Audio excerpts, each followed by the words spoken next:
हाय बच्चों, मैं आप लोगों को VVI क्लास JR में स्वागत करता हूं। आप लोग मेरे चैनल से जुड़े हुए हैं और ज़्यादा से ज़्यादा इस चैनल के वीडियो को शेयर करें, कमेंट भी करें।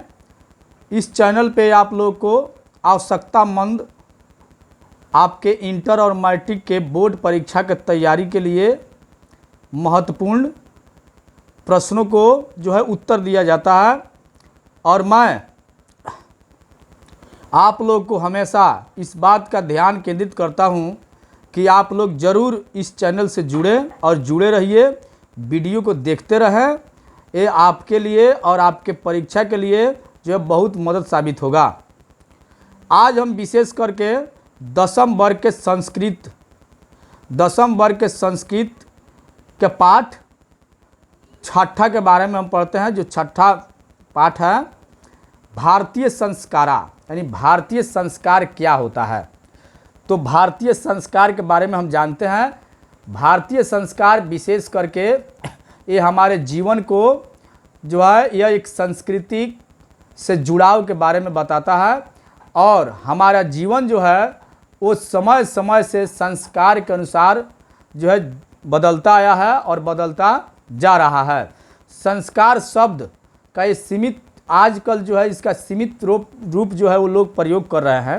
ये संस्कार ही एक ऐसा चीज़ है जो हमारे भारतीय संस्कृति और हमारे जीवन के पुराने आधार का रूप जो है उसको दिखाता है कि हम पुराने समय से आज के समय तक अपने जीवन को कैसे जीते आ रहे हैं और हमें कैसे जीना चाहिए। ये मानव का जीवन क्या होता है, वास्तविक रूप में यह मानव अपने किस आधार पर अपने जीवन को जिएगा, इसका पुनर्वृत्ति क्या होता है, इसके बारे में संस्कार में ज्ञान मिलता है। और संस्कार ही हमारा जीवन है और जब हम संस्कार को छोड़ देंगे तो हम असंस्कारी हो जाएंगे और हम समाज से बिल्कुल अलग हो जाएंगे, मानवीय जीवन से अलग हो जाएंगे। और इस तरह से हमें संस्कार में ही रहना चाहिए। और ऋषि मुनि जो है इस जीवन को वेद मंत्र और बड़े हवन और आशीर्वाद से इसको सींचा है और तभी यह संस्कार जो है मौलिक शुद्ध रूप से जो है गुणों का रूप में ये ग्रहण हुआ है। तब हमें यह मौलिक अर्थ और हमारा जो जीवन का एक इकाई है ये प्राप्त हुआ है। और हमारा यानी हम पढ़े लिखे हैं और हमें ज्ञान जब आता है तो हमें संस्कार से जुड़ना चाहिए। हमारा संस्कार अनेक प्रकार के हो सकता है, लेकिन भारतीय संस्कार जो है एक रूपरेखा से बंधा हुआ है और इसका आरंभ उस समय होता है गर्भधारण से पहले, यानी बच्चा पैदा होने से पहले लगभग 3 संस्कार आ जाता है। बच्चा पैदा होने से पहले यानी गर्भधारण, गर्भ का रक्षा और उसका सुरक्षा करना, फिर बच्चा का पैदा होना, ये सब आता है। इसके बाद जब बच्चा जन्म ले लेता है तब उसके बाद से हम 5 संस्कार पढ़ते हैं। बच्चा जन्म लेने के बाद से बहुत सारा संस्कार आता है और बच्चों का नाम रखा जाता है, उसका चुंडा कर्म होता है, उसमें जो है कई प्रकार के जो है प्रतिरूप मिलाया जाता है, नामकरण भी किया जाता है।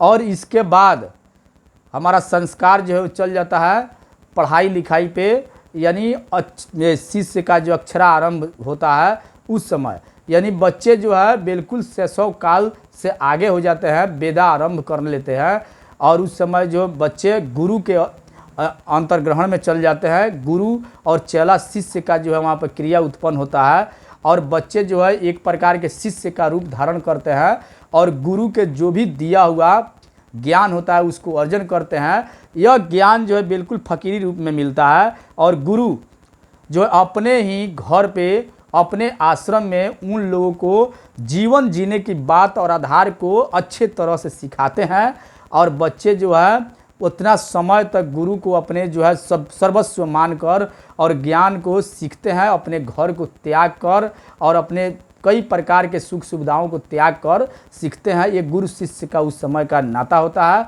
उसमें गृहस्थ जीवन के बारे में गुरु बताते हैं और उसी समय से बच्चे जो है गृहस्थ और सन्यासी जीवन के बारे में अपना रुचि व्यक्त भी करते हैं। उसके बाद से आता है विवाह संस्कार, विवाह जो है अपने भारतीय संस्कार में सबसे पवित्र संस्कार माना जाता है।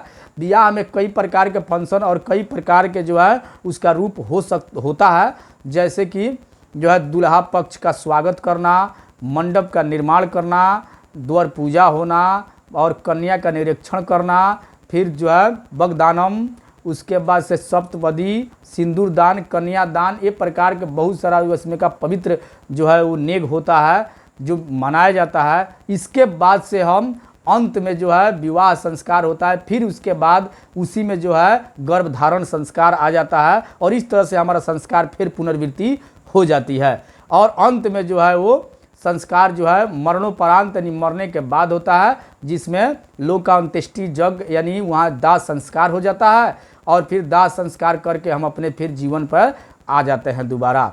और इस तरह से संस्कार जो है हमारे जीवन को सही तरीक़ा से जीने का एक भारतीय संस्कार है जिसका दर्शन इसमें मिलता है और इसी के अनुसार हम अपने जीवन को जीते जाएंगे और जीते हैं। तब तक के लिए धन्यवाद।